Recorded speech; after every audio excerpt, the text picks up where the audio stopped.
Also, anybody who has questions, I know I tend to post on Instagram, usually the day of that we're going to be filming. Message them away. Hit me up at David the Dog Trainer and DM me any questions you have, and we will make sure we get any and all of them answered.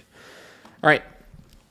So, first question here is from Jess Garrich. So, Jess asks, Pilsner is getting older and is so sensitive to sounds. He barks at nearly every little noise during the day.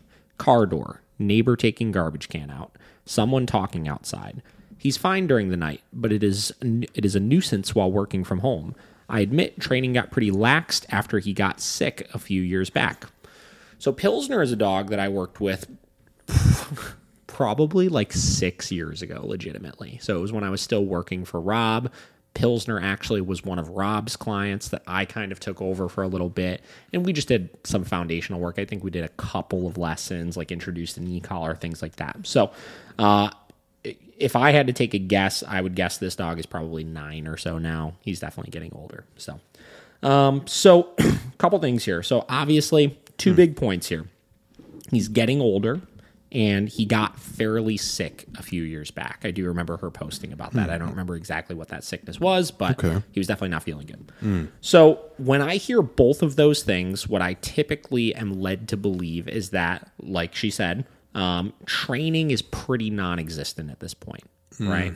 So Pilsner is a dog that used to have a history of reactivity. He was really bad out on walks and stuff, and that's a part of the reason why we did those one-on-ones, to start working through those things. So this is a prime example of what we talk about sometimes when we say that training is for the lifetime of the dog, right? Yeah. There is never a period of time when we are going to stop training our dog, or we're going to hit a point where it's like we no longer need to maintain this stuff or this or that, because no matter what, things will start popping back up, especially things your dog has a history of doing, right? Yeah. So you'll know, Josh, when you were here and Kate let the dogs out while we were in the backyard, notice they had e-collars on, right? Now, our dogs don't have e-collars on all the time, obviously, but I've talked about this before. 3 situations I will always put e-collars on my dogs is if we're having people come over the house. So in this case, you were at the house, right? If we are going off leash anywhere, or if we're going to any sort of public place. And the reason for that is because those 3 situations are situations where our dogs are the most likely to blow us off in, or most likely to rehearse these things.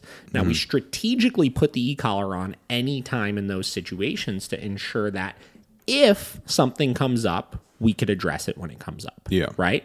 Forever. Even when the dog hits a point where they no longer rehearse those behaviors, in Pilsner's case, right? Even if he's no longer reacting at other dogs, I forever, for the end of time, will always put an e-collar on him when I take him for a walk, because I know at some point, because he has a history of rehearsing those issues, I'm going to need to utilize it still, right? At some point. It may be once every 3 months. That may be once every 6 months. I don't know, right? But he's going to try it eventually, right?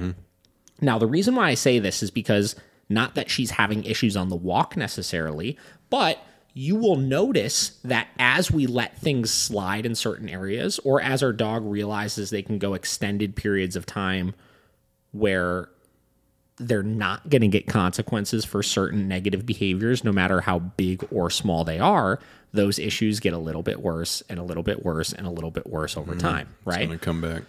So it may not even be the dog needs to wear the e-collar in the house so you can correct for all of these noises and stuff. It may just be that you need to find what are those structured situations that you're going to need to have the e-collar on all the time for, right? And what sorts of things do you need to give consequences all the time for so that it bleeds over into all these other places, right? So the first thing I would do is I would get the e-collar out. I would make sure that it's charged up, and I would make sure that every single day you implement it into some situation in your day-to-day, right? If you're walking him still pretty regularly, I would definitely put it on when you're out on the walks. And then I would pick whatever your highest traffic time during the day is when you're working and make sure he has it on in that situation as well, right? And then what I would do is I would implement that essentially forever. For the remainder of this dog's life, he's going to wear the e-collar in these handful of situations, and you're going to make sure that you're ready to correct for any of that nonsense as it comes up right away, right? Don't use, this is not a getting more sensitive to the noises kind of thing or anything like that. It has nothing to do with because he's older, he's more irritable or whatever it may be. It has everything to do with the fact that right now, the dog has just realized that he can get away with these things again. Yeah. Right? So when I see questions like this, that's almost always what I'm starting to see. So again, long-term maintenance, keep that in mind, right? We're never getting off of the e-collar, right? We're never and again, it's not even an e-collar thing. We're never getting off of giving the dog consequences for poor behavior, right? Because the more, because I'm consistent about putting it on in those situations, I know every single time the dog does it, I'm going to be able to address it and I'm never going to get caught off guard, which means that I'm going to develop that long-term habit of them not doing it, but I'm still going to position myself to be able to address it those few times that it sneaks out, right? So pretty simple one, honestly. I would just say, like I said, you got to get a little bit more consistent about stuff. And it doesn't mean you need to sit down and do an hour of training a day, right? Everybody kind of uses this as like the reason of like, I got lax with the training. Yeah. And I think it's because in their mind, they look at it like when we were doing one-on-ones where you needed to sit down and do like 2 15-minute sessions a day or this or that. And you needed to like chunk out time for it. Yeah. Where it has nothing to do with that. Your training that you're going to be doing with them is going to be happening while you're working from home. You know, it's going to look like cool. We're at our desk. We're typing. My e-collar remote is right here. Pilsner's off, fucking off, doing whatever he wants to do. Oh no, there's a car door. Pilsner. Oh. No. Tap. Back to work. It's literally as simple. I mean, it's literally. You just did it. You know what I mean? Like that's your training, right? There's nothing. There's nothing intense about it or anything. It's just simply being in a position to address those things as they come up. Because here's what usually happens, right? No e-collar on the dog. Same situation.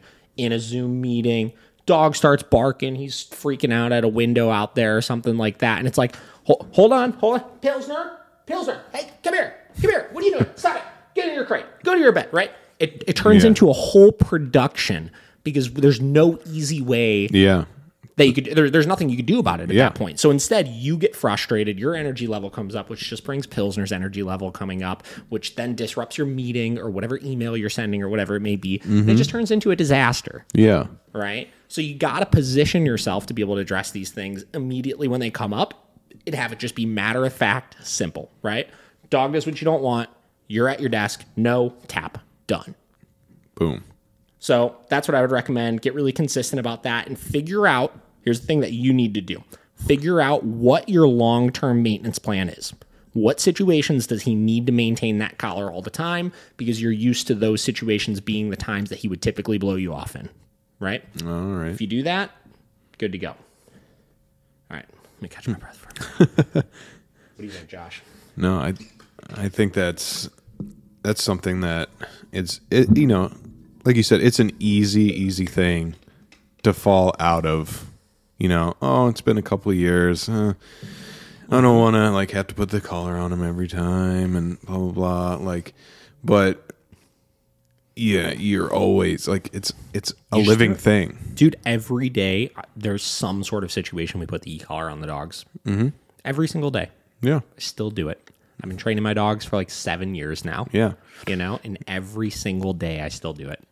Yeah. So that's just something you just got to do. There's never a time I'm just going to start letting stuff slide. And here's the thing. If you notice certain things pop up, right, something random that's out, like in my case, something outside of those 3 situations of people coming over off leash or out in public, right? Say it's just in the backyard, there's more stuff to smell out there and they get sloppy with coming into the house at night or something like that. You isolate that thing and you put the e-collar on in those situations for a week or 2 and you work through the problem and then you fade it back out again, right? But you do that stuff forever and you don't let stuff hit the point where they start getting really intense, right? The second I were to see my dogs start getting reactive to noises outside, we would be getting an e-collar on and we would be addressing that and making sure they realize they can't do that. The second, that way you squash it, right? When it's really minor still, you say, hey, that thing we're not doing. We're not playing that game right now. You know? as opposed to, oh, it's just a little thing. We'll let it slide a little bit. Oh, we'll see if he does it next time. He stopped when I said, hey, so it's okay right now. Yeah. And you let it get a little worse until it's a big problem again. You give him an inch, take a mile. Listen, do you remember the book, If You Give a Mouse a Cookie? Mm-hmm. If you give a mouse a cookie, they're going to want a glass of milk. Yeah. I mean, even for her, just having that peace of mind, while you're working, why do you obviously, like, she's got to be, like, kind of on edge, like, is my dog and like flip out disrupt right now. shit. Yeah. Yeah, I mean, you start getting into disruptive times. And here's the thing. Actually, here's a great way to look at it, right?